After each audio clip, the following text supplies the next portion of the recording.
I'd been looking forward to Mom's birthday for weeks. More than any other day of the year, it was her day, her celebration, and my chance to make her feel as special as she made everyone feel. Ever since Dad's business collapsed last year, Mom had shouldered our misfortune with stoic grace, turning our kitchen into an impromptu counseling center where she'd soothe both my little brother's scraped knees and Dad's anxieties. She deserved a rave, not a whisper. So when Dad announced over dinner 3 nights before her birthday that this year's party might be smaller, I rolled my eyes. Smaller how? Without a guest list, no cake, but nothing prepared me for the bombshell he dropped at breakfast on the big day. I spilled orange juice on the counter when he said it. "We've decided it's better if you don't come today," he said, voice calm, as if he were telling me the toast was burnt. My heart plummeted into my sneakers. "Your presence might upset your mother." His eyes flicked to the TV, where the morning news scrolled traffic alerts. "So stay home. Enjoy your day off." I froze. My mother's birthday. What excuse could be more twisted? "Don't upset her." I managed, voice strangled. "What does that even mean?" Dad shrugged. "Family dynamics are complicated. Trust me." That afternoon, I sat on the couch, hugging my arms around myself. I should have barged in regardless, but Dad's tone carried a threat. Disobey, and I'd find my access to the house locked, my phone blocked. I felt camped out in my childhood home, like a stranger without rights. The world narrowed to a single contradiction, banned from my mother's own party. I tried calling my sister, Claire. She picks up with her usual chirp. She always answers. "Hey kiddo, ready for tonight?" I blinked, tears. "I can't come." She froze. Something in her askew tone told me I'd pulled a thread from a carefully woven tapestry. "What? Why not?" I relayed Dad's decree. She went silent for maybe 3 counts of uh-huh. Then, "Don't worry. I'll fix it." I swallowed. "How?" She wouldn't say. She just told me to wait by the window. So I stared at the rain-slick street, feeling every drop of humiliation, while the party lights flickered through the living room blinds. At 6, Dad's car parked in the driveway. Dad, always punctual. He was wearing Mom's favorite tie, the one she bought him last Christmas. He stepped out, umbrella in hand, and I knew he was heading to the front door, into the party he'd relegated me from. My teeth ground together, rage hot in my chest. Then Claire's old Hyundai screeched in beside him. Out hopped Claire, drenched, grabbing her boyfriend, Evan, by the arm. He waved at me, a casual wave that carried mirth, and followed her inside. I watched from the foyer as they disappeared through the kitchen door, voices drifting out, Claire's apology lilted with annoyance, Dad's muted agreement, then a silencing hush. Minutes later, the front door swung open, and I braced myself, figuring Dad would snap at me for looming, but instead Evan stepped out. He locked the door behind him, pivoted, and regarded me with a wry smile. My mind screamed, this is the sister's boyfriend. He shouldn't be here. But I couldn't look away. He tilted his head. "Hey, boss." My brain hiccuped. "Boss? What?" Then it clicked. He'd whispered about family politics at dinner, calling me the underappreciated executive of our household, the one who ran everything when Dad was away. He knew about Dad's decree. Claire must have told him, and he'd come down to talk to me. I crossed the room. "What are you doing here?" He shrugged, umbrella dripping. "I could ask you the same question." I flinched. "I'm banned." I gestured helplessly toward the darkened windows. "From Mom's birthday party." Evan chuckled, stepping closer, lowering his voice. "Your sister and I, well, the whole family thinks it's bull. Dad's mad about something that happened last month, but it's her day. You belong." I blinked. "How do you know?" He ran a hand through his damp hair. "Claire told me. But I also know you. You're the one who calls the shots behind the scenes. You're the glue." He paused, eyes searching mine. "Mom'd hate to know you missed her birthday." His gaze had an invitation in it. "Join us." So I said, "Let me in." He grinned. "Follow me." Then he ducked back inside, leaving the door ajar. I crept through the kitchen, heart pounding, listening to laughter echo in the living room. The streamers, the cake on the counter, the towering vase of daisies, everything looked like a Norman Rockwell painting, but glowing with modern LED lights. I hovered by the doorway, dread and longing warring inside me. Then I saw her, Mom, perched on a stool at the kitchen island, unwrapping presents, her face bright with joy. She looked so radiant. The silver in her hair caught the warm glow of the pendant lamp. She didn't notice me at first, too busy thanking Aunt Marjorie for a handcrafted scarf. When she finally did, her eyes darted to the doorway where I'd been. She froze. The scarf slipped from her lap, petals of paper fluttered, conversation stalled. I braced for the cold look, anger, betrayal. But instead, tears filled her eyes, and she hurried around the island. "Lily," she gasped, pulling me into a tight hug. I felt her sob against my shoulder. "Why didn't you come?" I choked back my own tears. "Dad," he said I couldn't. She stiffened, then fierce resentment flared in her eyes. She spun and called out, "John!" My father emerged from the living room, stiff like a soldier. Their eyes locked, and I saw years of marriage fill the half-step between them. Then Dad's posture crumpled. He swept me into his arms. "Baby," he whispered. "I'm so sorry." Mom's arms tightened around me. "This is my daughter. Of course you're here." She turned to the crowd, uncles, neighbors, my friends, and announced, "We are family, and nobody leaves family out." Laughter rippled. The cake stopped sliding. The uncles set down their glasses. Mom took charge. "Claire's boyfriend, you're missing the best cinnamon rolls in the world."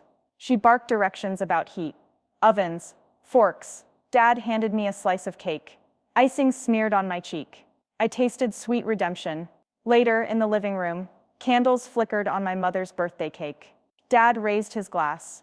"To my daughter, who we tried to ban but couldn't bear to lose." I glanced at Evan, grinning at my sister's side. He mouthed, "You're welcome." I winked back, gratitude, relief. Mom cut the cake and handed me the first piece.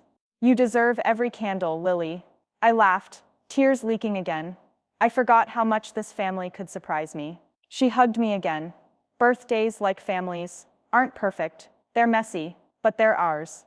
I took my first bite, crumbs of forgiveness, frosting of belonging, and realized some doors only open when someone from the inside says the lock was never meant to keep you out. For that night, at least, I belonged.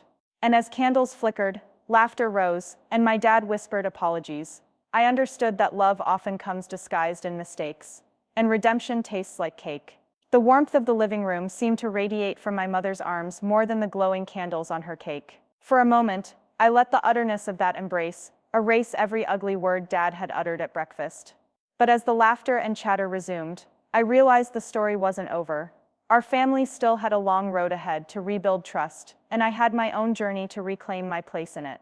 After the cake dishes were cleared, and the last of the guests waved goodbye, my mother and father sank onto the sofa. My sister Claire curled up beside them, and I perched on the armrest, the soft crash of the front door behind us. The house smelled of vanilla frosting, spilled wine, and cedar firewood, comforting fragrances I'd burned into memory. Mom took a breath, eyes glistening. "I owe you an explanation." She glanced at Dad, then back to me. "Your father, he's been under a lot of stress lately." Her voice quivered. I studied her. I wanted honesty, not excuses. Why ban me? Why not tell me what was wrong? Dad shifted, looking smaller in the lamplight. I didn't know how to handle it. He rubbed his hands together. "Your mother's been working 2 jobs to keep the house afloat since my business filed for bankruptcy." I felt like I had to do something big to help, show I was responsible. Mom's hand found his. He thought if we cut back on celebrations, it would save us money. He thought the kids didn't need more than the basics, if we were struggling. Her voice held regret. He was wrong. I let that sink in. The hidden crash of his business, my mother's long hours fit in between after-school pickups and parent-teacher meetings, and Dad's unspoken pride. They had tried to protect me, blindly by controlling my presence. "I wish you'd told me," I said quietly. "I could have contributed. I could have helped." Claire's hand slipped into mine. "I would have paid for half the cake," she said gently. "I had enough saved up from my internship." Dad bowed his head. "I'm sorry. I made the wrong call. I hurt my daughter, the one I'm most proud of." My heart ached at the admission. I remembered Dad cheering at my high school graduation, teaching me to drive, sleeping by my hospital bed after I broke my arm in college. He was flawed, but he loved me. I leaned forward. "We all make mistakes. But I need honesty even if it hurts." Mom nodded. "I promise. No more secrets." We sat in silence, the ticking clock punctuating the moment. Then Claire slid off the sofa. "I'm gonna grab us some ice cream from the freezer." "Who's in?" Dad's face lit up. "You read my mind." I laughed and followed her down the hallway. The freezer stood in the laundry room. beneath a calendar plastered with old bills and appointment reminders. I opened it, revealing mismatched containers. Claire pulled out a half-empty pint of strawberry. Strawberry? I asked. She shrugged. It's on sale. She handed me a spoon. Here's to family, complete with sale-priced ice cream. I smiled, scooping a spoonful. To family. A week later, life edged back into routine. Dad had started a part-time consulting gig at a local firm. His experience was valuable, even if the restaurant chain he owned shuttered. Mom went back to one job and eased her schedule. Claire returned to her graduate assistantship, juggling lab work and teaching. And I found myself tasting the possibility of my own birthday in a changed light. If families could survive betrayal, they could survive anything. That Sunday, a surprise arrived, a sealed envelope on my pillow. I opened it to find a smaller key, a duplicate to the one Dad had given me when I got my first car. Tied to it was a note in Dad's flourish. To my pumpkin, because you're always home, no matter where you are. Tears blurred the words. I traced the carved paint in the wood of that key, as though it were a lifeline. It meant more than a piece of metal. It was a promise. I belonged. 2 weeks later, Claire's boyfriend, Evan, my midnight hero, came over for dinner. I'd cooked Mom's chicken pot pie recipe, the same one she'd taught me at 12. As we served helpings, he raised his glass. To honesty, he toasted.